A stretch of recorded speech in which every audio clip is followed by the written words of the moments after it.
Idiniin ni Caloocan City ikalawang District Representative Edgar Erese na si Pangulong Ferdinand Marcos Jr. ang dapat managot sa kontrobersyal na flood control projects.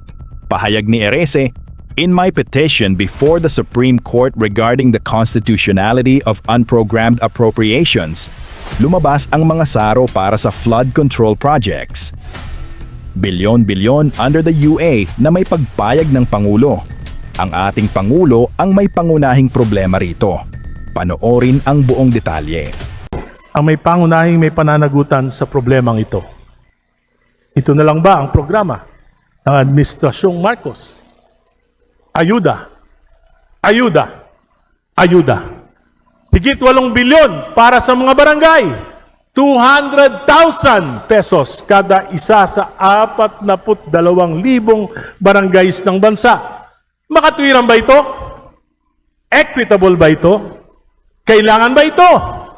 Namomonitor ba kung tama ang paggasta nito? Hindi para itong salapi na isinaboy sa hangin. 50,000 ang populasyon ng isang barangay, makakatanggap ng 200,000. Yung isang barangay, 1,000 lang ang populasyon, makakatanggap ng 200,000. Where is the equitability? 5 scholars to be determined by the barangay. Di ba dapat ang CHED o mga paaralan ang tamang magpatupad nito? Ang mangyayari niyan, awayan at tampuhan. Reklamo, kamag-anak lang ni Kapitan ang nabigyan.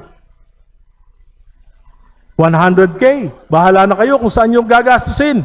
Alam naman natin, barangay, pati SK ngayon, may SOP din. Sayang ang salapi ng bayan. This is patronage politics. Hindi makatwirang programa at walang magiging impact sa pagunlad. Ano ba ang kinakampanya ng Pangulo? Ang pagtaas ng kanyang trust rating o ang pagunlad ng bansa? Lahat ng problema ng bayan, ang sagot ay ayuda. Krisis sa Middle East, ayuda, ayuda, ayuda. Ang mga Pilipino para ng siwan tamad sa halip na mangarap at magsikap, nakanga, naghihintay ng AIX tupad. Nakatanggap na 5,000, ilang araw lang, ubus na. Ano gagawin? Nga uli. Pag dumaan sa barangay ang 5,000, nako, 2,500 na lang ang may bibigay sa tao. Pag matakaw yung barangay captain, 1,500 na lang. Diyan sa amin sa Caloocan, 1,500 na lang ang binibigay. 5,000 ang pinipirmahan. Party list daw ang nagbibigay.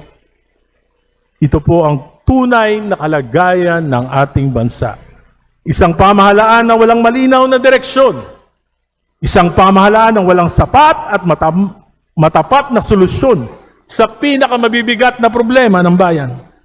Isang pamahalaan na tila naubusan na ng vision para sa kinabukasan. Isang pamahalaan na halos hindi na makapagbigay ng pag-asa sa sambayanang Pilipino. Can we say malinaw, ito ay cover-up. And cover-ups will require a series of cover-ups. At habang nalulunod tayo sa palusot, kasinungalingan at pagtatakip, lalong mababaon sa kumunoy ng kahirapan ng ating bayan.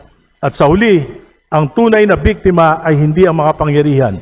Ang tunay na biktima ay ang mamamayang Pilipino na ang tanging pagkakamaliwa ay nagtiwala at bumoto sa atin. Madam Speaker, mahal natin ang ating bayan. I rise today not merely to blame, but to warn. Not merely to criticize, but to confront the truth. Sapagkat hindi na tayo maaring magpatuloy sa kasinungalingan. Hindi na tayo maaring magpanggap na normal ang lahat habang nasusunog ang bahay ng ating bayan. Our problem is not merely economic. Our problem stems from the kind of politics that we have allowed to dominate our country. Politics of patronage, politics of dynasties, politics of corruption, politics of convenience, and politics without accountability. I decided to deliver this press-sona speech to help President Marcos and this government face the issues squarely. Kailangan natin maging tapat sa bayan, Hindi mangyayari ang nakawan sa ganitong kalaking kung walang pagpayag, pagkukonsinti o pakinabang ang mga nasa pinakamatataas na pwesto ng kapangyarihan. In my petition before the Supreme Court regarding the constitutionality of unprogrammed appropriations, lumabas ang mga saro para sa flood control projects, bilyon-bilyon, under the UA na may pagpayag ang Pangulo. Ang ating Pangulo ang may pangunahing may pananagutan sa problemang ito. Alam ko, maging ang ating Vice President may ambag sa kaguluhan na nangyayari sa ating bayan. Marami sa Senado ang nakipagsabwatan na nahimik habang nangyayari ito. Kaya ngayon, yan yung punot dulo ng pinag-aawayan nila dyan. Alam ko rin po, dito sa Kamara, yung pinakamatataas na pinuno ng 19th Congress. Sa katunayan, ang committee chairman, si Saldico, tumakas na. Nagpapasarap na sa Paris habang lahat tayo'y naghihirap dito. Sa halip na magmaang-maangan, harapin natin ang katotohanan. Kaya ngayong hapon, sana makarating sa ating Pangulo. Pakinggan mo naman yung mga abang tinig. Sa SONA, sa July 27, ang nais marinig ng sambayanan ay hindi palusot, hindi pagtuturo kung kani-kanino, hindi scripted optics, hindi bagong palabas. Ang nais marinig ng sambayanan ay ang katotohanan.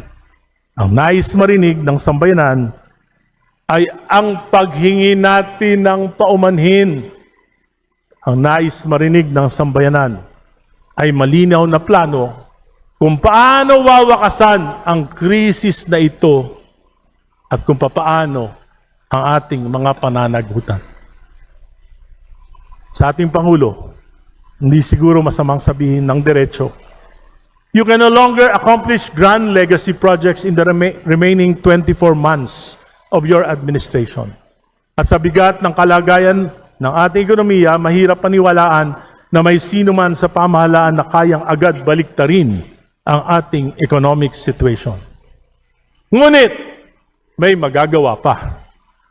Sa halip na itulak ang hakbang tulad ng CONAS na lalong lamang magpapagulo sa bayan, ang pinakamahalagang pamana na maaring iwan ng ating Pangulo ay ang mga tunay na political reforms.